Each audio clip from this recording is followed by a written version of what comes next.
Hey, what's up? This is Jabran with the Common Accord, and this video is about Ramadan, the Muslim month of fasting.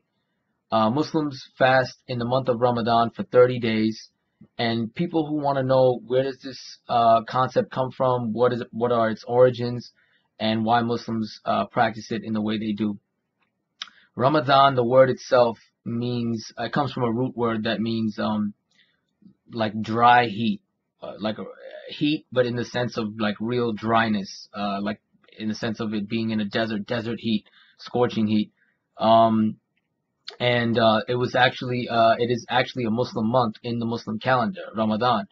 That was also the month where the Prophet Muhammad, peace be upon him, received his first divine revelation, while he was meditating in a cave in Mecca, away from on the outskirts of the city. He received his first revelation in that month. So that month was chosen for the period of fasting. Now, the concept of 30 days fasting comes from a monotheistic group of people that lived in and around the area, who were the Sabians. Now, those of you who are Muslim watching this video probably are familiar or heard of the Sabians when you read the Quran. If you read the Quran, they're mentioned about 3 times in the Quran, along with Jews and Christians. In Surah Baqarah, in 2 other surahs as well, they're mentioned along with other monotheistic belief groups as people who can earn reward, as far as getting paradise in the afterlife, as long as they believe in Allah, God, and believe in the Day of Judgment and do righteousness, they will receive their reward. If you do a little bit of research on them, there were several Islamic writers who wrote about the Sabians shortly after Islam first appeared on the scene, because of these verses and having to find out who these people were.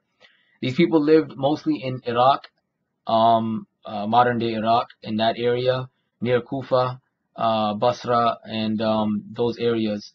And they were a monotheistic group of people who held traditions that were similar to Judaism and similar to Christianity, but not exactly belonging to one particular group. And you'll see writers like Abu Zanad and different writers from the 8th and 9th centuries writing about the Sabians, saying they weren't exactly sure how to label them. They were monotheistic, and their main belief was La ilaha illallah, but they didn't put a prophet's name after that. They just believed La ilaha illallah. And it was noted that during the early period of Islam, people would look at Muhammad, peace be upon him, and his followers and be like, oh, these are Sabians, because it looked so similar as far as the belief structure.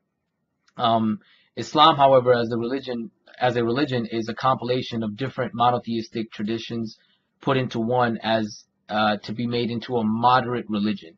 It's not supposed to be too hard. It's not supposed to be too easy. It's supposed to be moderate. The Quran itself says Islam, the religion, is meant to be a moderate religion. So the concept of 30 days fasting was something that the Sabians were already practicing. And there were obviously many differences as far as what they did tradition-wise, but one of the things that they did was they were already fasting for 30 days. They would used to do 30-day fasts. So fasting in our religion, in Islam, is prescribed in such a way where one time out of the year, think of it as like a yearly cleanse.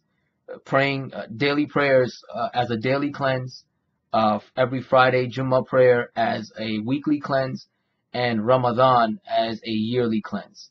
So the system is set up in such a way where it gives you an opportunity to lift up yourself spiritually. Fasting in and of itself is a way to lift up your spirit and get closer to God, remove all these negative things from your psyche, and the fact that the community is doing it with you, the Muslim community, it makes it easier to get it done. Just like when you go to a gym, you have a spotting partner or somebody who goes with you to motivate you on the days that you don't feel like doing it, and the days you feel like doing it, you motivate them. So the ummah, the community, is supposed to motivate each other collectively during this month to attain this spiritual purification, this yearly purification that every Muslim should do in order to cleanse themselves and get them, back on track. And that's basically it. That's the origins of Ramadan. If you have any questions, please feel free to comment below. Peace be upon you all.